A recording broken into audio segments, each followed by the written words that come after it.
यह घटना संत कबीरदास जी के जीवन के अंतिम समय की है, जब वे बहुत वृद्ध हो चुके थे। संत कबीरदास जी ने अपना पूरा जीवन सत्य बोलने, प्रेम फैलाने, धर्म के नाम पर दिखावे का विरोध करने और ईश्वर को हृदय में बताने में लगा दिया था।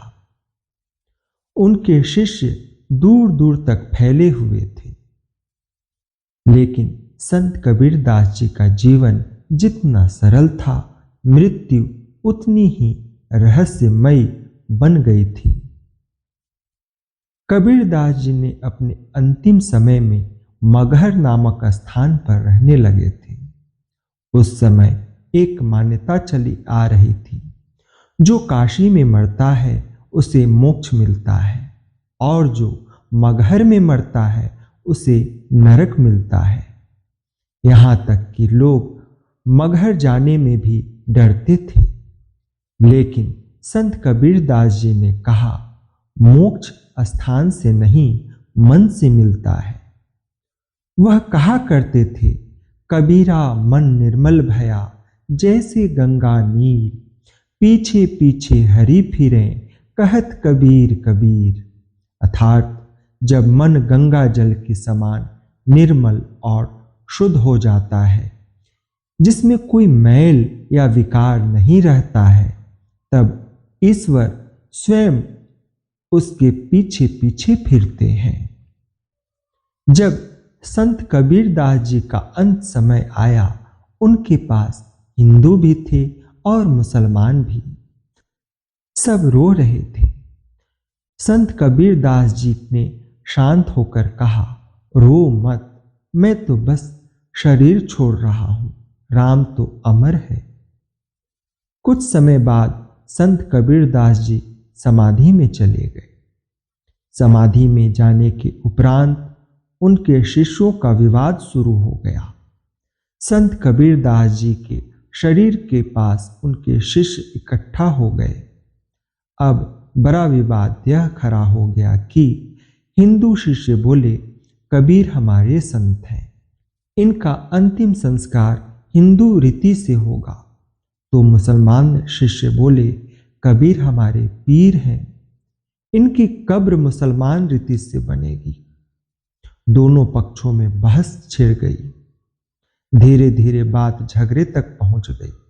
कुछ लोग तलवारें तक निकालने लगे। तभी एक वृद्ध शिष्य को संत कबीरदास जी की शिक्षा याद आई और वह रोते हुए बोला, अरे मूर्खो, संत कबीरदास जी ने तो जीवन भर कहा था, धर्म के नाम पर मत लड़ो।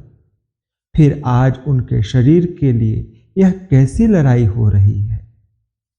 सब कोई क्षण भर के लिए शांत हो गए।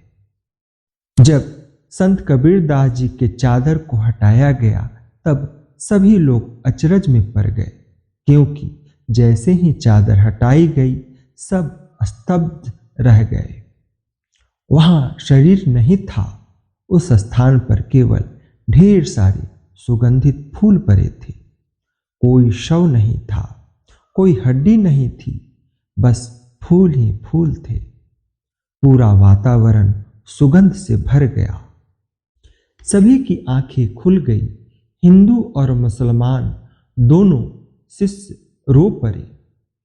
उन्होंने समझ लिया, कबीर ने जाते जाते भी समझा दिया कि मैं शरीर नहीं हूं, मैं तो आत्मा हूं।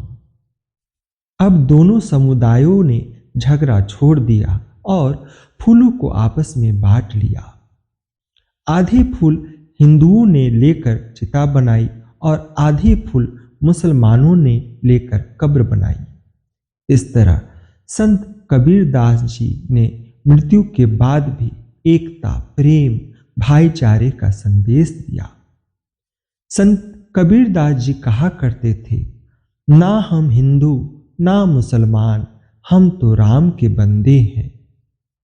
हिंदू कहे मोहि राम प्यारा, मुसलमान रहीम, आपस में दो लड़त हैं, मरम न कोई जाने। हिंदू कहे मोहि राम प्यारा, मुसलमान रहीम, आपस में दो लड़त है, मरम न कोऊ जाने। धर्म का असली अर्थ मानवता है, झगड़े से कुछ नहीं मिलता है। कबीर सत्य और एकता के प्रतीक हैं। इसलिए हे बंधुओं, तुम आपस में प्रेम करो, धर्म और जाति को लेकर आपस में लड़ाई मत करो।